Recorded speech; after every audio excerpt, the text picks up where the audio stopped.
Então, gente, aqui é o Sampaio de novo. Vamos falar um pouquinho sobre solos, assunto que vem ganhando espaço nos vestibulares. E nessa aula a gente vai falar um pouquinho sobre definições, sobre termos que tradicionalmente aparecem em questões e a gente tem que entender um pouquinho melhor esses termos. Além de estudar os solos, claro, né? Então a gente vai falar um pouquinho sobre pedologia, que é a ciência do solo. Pedologia é uma das subdivisões aí da geografia física. É aquela que tradicionalmente tem menos peso no ensino médio, no ensino de curso pré-vestibular. Mas como eu disse a vocês antes, ela vem ganhando espaço nos vestibulares, né? Porque o solo ele é fundamental para a vida, ele é fundamental para a manutenção do ser humano. Pedologia, então, é uma ciência que estuda o solo do ponto de vista geralmente da geografia, do ponto de vista da estrutura do solo, como ele é organizado em termos físicos e químicos. Mas existe uma outra disciplina muito próxima à pedologia, que é a edafologia. A edafologia é objeto de estudo geralmente dos agrônomos, e os agrônomos se interessam mais pelo estudo da fertilidade do solo, pelo uso do solo em termos agrícolas.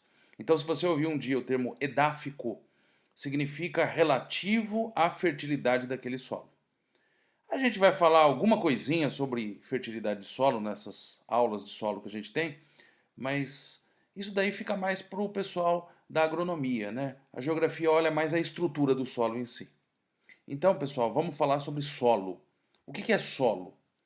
Solo é um material que está sobre a superfície. Um material que, inclusive, tem uma relação muito forte, tanto com a atmosfera quanto com a litosfera. É um material que a gente chama de inconsolidado. Porque a rocha é consolidada. A rocha ela é rígida, ela é sólida. Agora o solo, que você costuma chamar de terra, desde a sua infância, né, você falava que isso era terra, ele não é consolidado, né, tanto que você pode mexer nele, né? O que é o solo? É um material inconsolidado que recobre a litosfera e é formado pelos seguintes componentes: fragmentos de rochas, matéria orgânica, água e ar. Inclusive, desses quatro componentes, o mais importante são os fragmentos de rochas.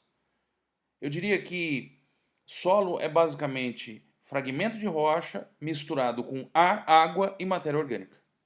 Esse gráfico aqui ele representa mais ou menos a participação dos componentes no solo.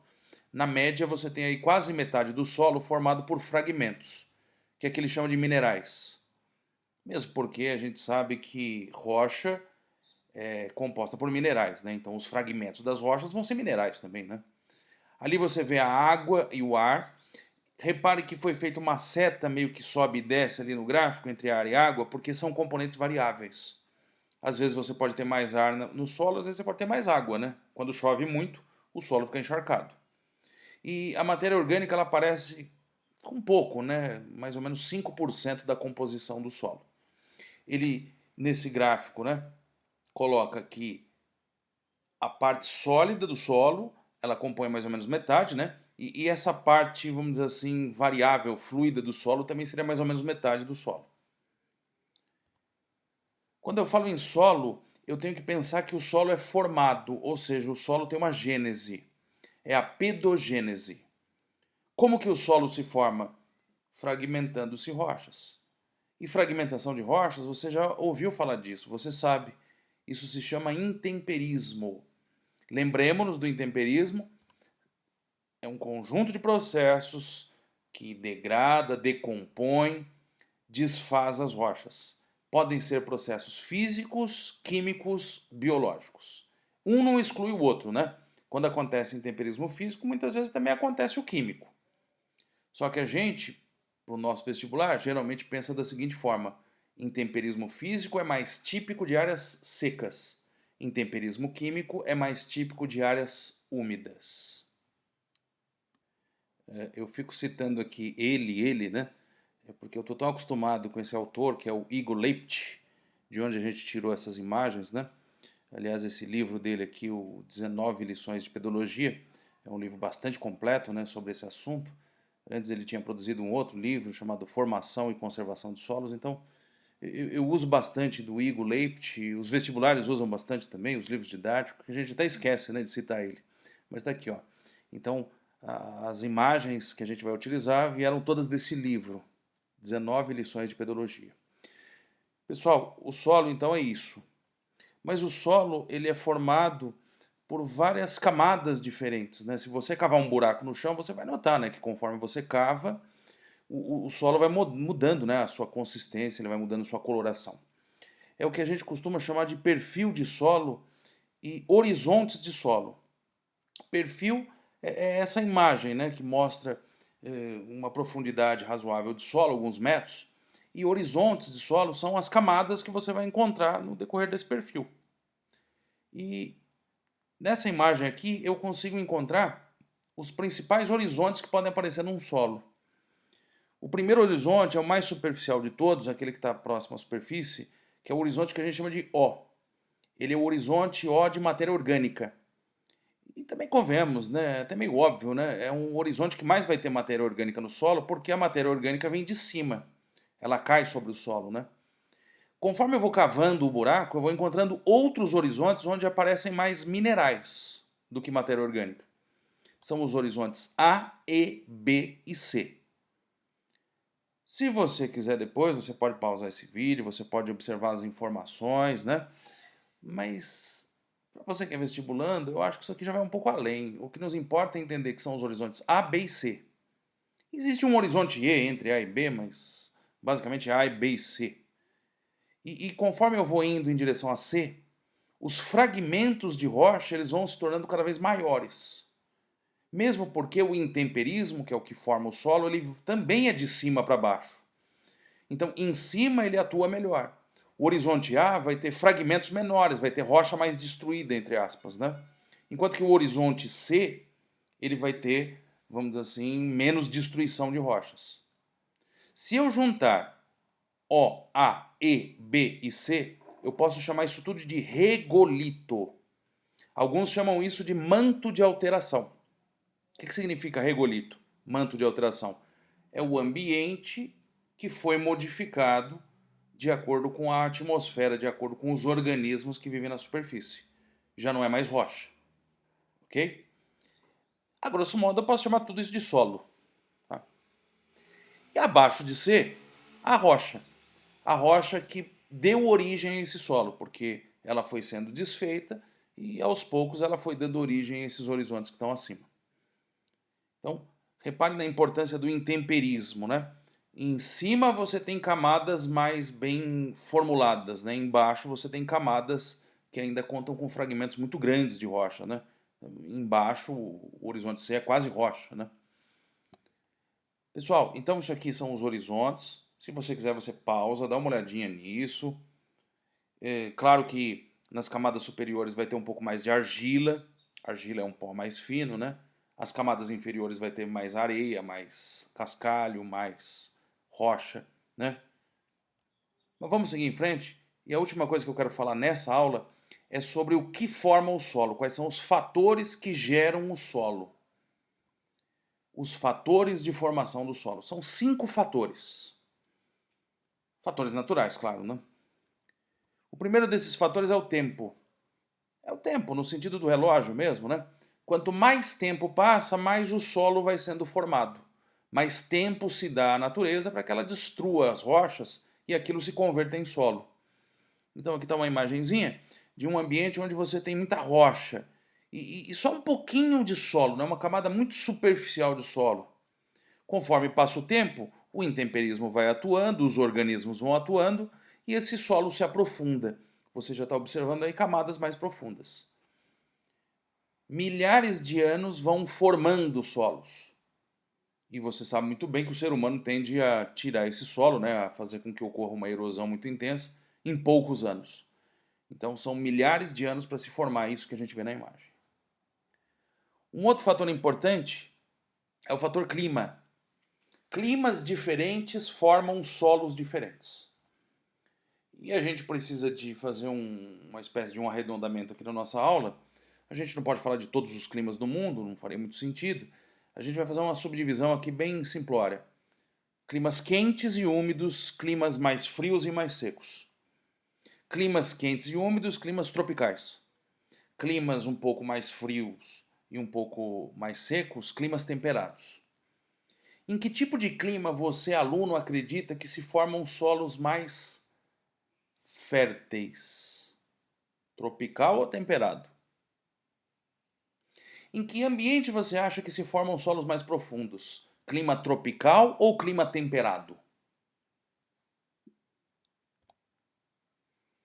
Solos de regiões temperadas são geralmente mais férteis, por não estarem sujeitos a dois processos que tiram nutrientes do solo ou deixam o solo menos fértil. A maioria dos alunos pensa que clima tropical forma solo fértil, mas não. Clima tropical forma solo profundo, porque tem muita água, né, muita chuva. Então a água aprofunda o solo. O solo tem muitos metros de profundidade. Mas geralmente climas tropicais têm solos pouco férteis. Já os climas temperados têm solos mais férteis. Senhores, o que é lixiviação e laterização, que são os dois tópicos que acredito eu são os mais importantes desta aula.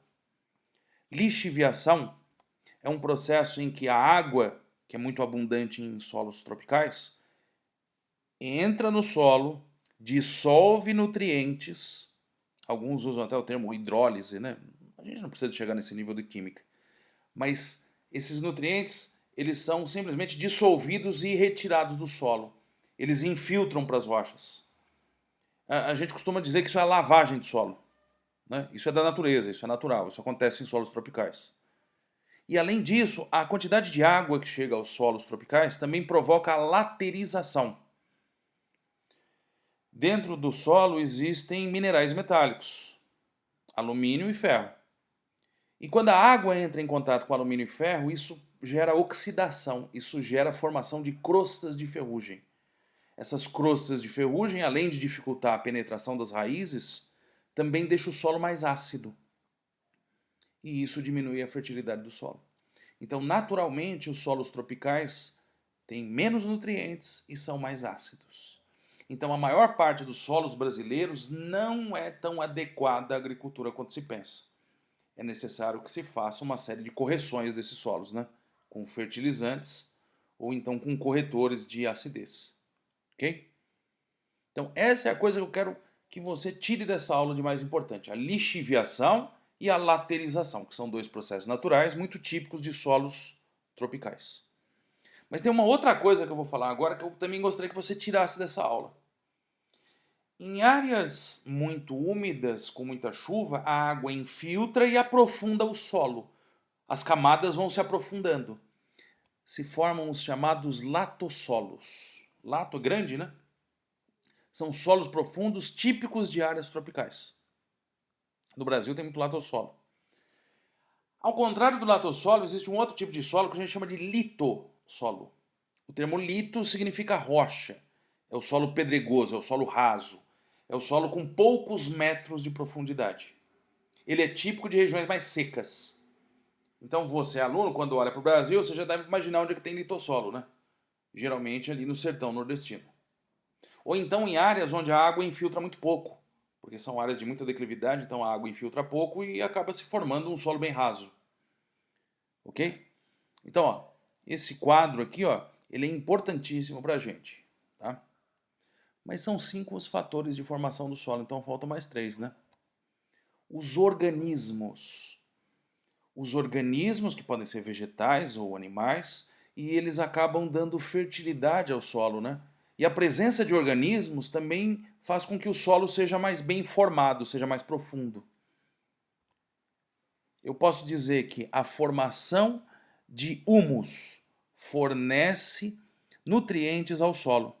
Portanto, a fertilidade do solo também está representada por isso. Caso clássico, Amazônia. A Amazônia deveria ter um solo pouquíssimo fértil. Por quê? Muita lixiviação, muita água, né, retirando nutrientes. Só que a Amazônia repõe o nutriente do solo a partir de matéria orgânica da própria floresta. É aquela velha história, né? A Amazônia se alimenta de si própria. O solo da Amazônia ele é fértil porque ele tem muito humus. Se você retira a cobertura vegetal, em alguns anos esse solo perde sua fertilidade. Mas, senhores, existe também um outro fator que é o relevo. Quando eu falo relevo, pense em forma, pense em topografia. Olha essa imagem. É uma imagem que já apareceu em vestibular de segunda fase da FUVEST. Como eu disse a vocês, né, o pessoal gosta muito desse livro do Igor Leipzig, né? E ele mostra 4 perfis distintos de 4 áreas onde você tem mais ou menos declividade aqui no solo. Então repare que na área 1, você tem uma declividade enorme, né? E a água praticamente não infiltra, ela só escoa. Então o solo vai ser muito raso. Em 2, você tem muita declividade ainda, mas existe uma pequena possibilidade de infiltração de água, então existe um pouco de intemperismo. Agora em 3 e 4, você tem menos declividade, e quanto menos declividade, mais profundo o solo se torna, né? Tanto que a área 4, que é a área mais plana, vamos dizer assim, né, menos íngreme, é onde você tem um solo mais aprofundado. Ok? Estamos chegando aqui no fim. Nosso último fator, o material de origem. A rocha que deu origem aos fragmentos que estão no solo. A grosso modo, eu posso dizer que existem 2 grandes tipos de rochas, que são as magmáticas e as sedimentares. Eu sei que existem as metamórficas, mas as metamórficas são uma modificação, né? Da magmática ou da sedimentar. Em relação à rocha magmática e sedimentar, pensa comigo. Qual delas você acha que dá um solo mais fértil? Qual é aquela que produz fragmentos que trazem mais fertilidade ao solo? Magmática ou sedimentar? Vamos lá para a resposta, né? Solos provenientes de rochas magmáticas geralmente são mais férteis do que solos provenientes de rochas sedimentares. Professor, por quê? Pensa comigo, rocha é mineral, né? É agregado de mineral. A rocha magmática, ela se formou e manteve seus minerais. A rocha sedimentar, ela foi formada por pedaços de fragmentos que já perderam nutrientes no decorrer de sua vida. Então aquele grãozinho de areia que vai formar o arenito, ele já circulou tanto pela superfície e já tanta água influenciou ele, que ele perdeu nutrientes. Então os solos de rochas magmáticas são mais férteis. Quando você ouve falar de um solo famosíssimo do Brasil, que é a Terra Roxa, que talvez seja um dos solos mais férteis do país, você sempre se lembra do quê? Rocha vulcânica, rocha magmática. Se você ouvir falar de um outro solo famoso que fica lá no Nordeste, que é o massapê, que é o nome popular do solo, esse massapê ele provém de granito ou de gneiss. Gneiss, que é rocha metamórfica, mas nesse caso o metamorfismo do granito, que é rocha magmática. Então, rochas magmáticas geralmente dão solos mais férteis. Se um dia te perguntarem por que tanta gente gosta de morar perto de vulcão, você vai dizer, o vulcão ele pode causar catástrofe, mas ao mesmo tempo, os solos que se formam sobre as rochas vulcânicas no entorno do vulcão são solos férteis e possibilitam a manutenção de população. Ok? Gente, era isso que eu tinha que falar agora. Vamos ficar com o nosso resumo e daqui a pouco eu volto.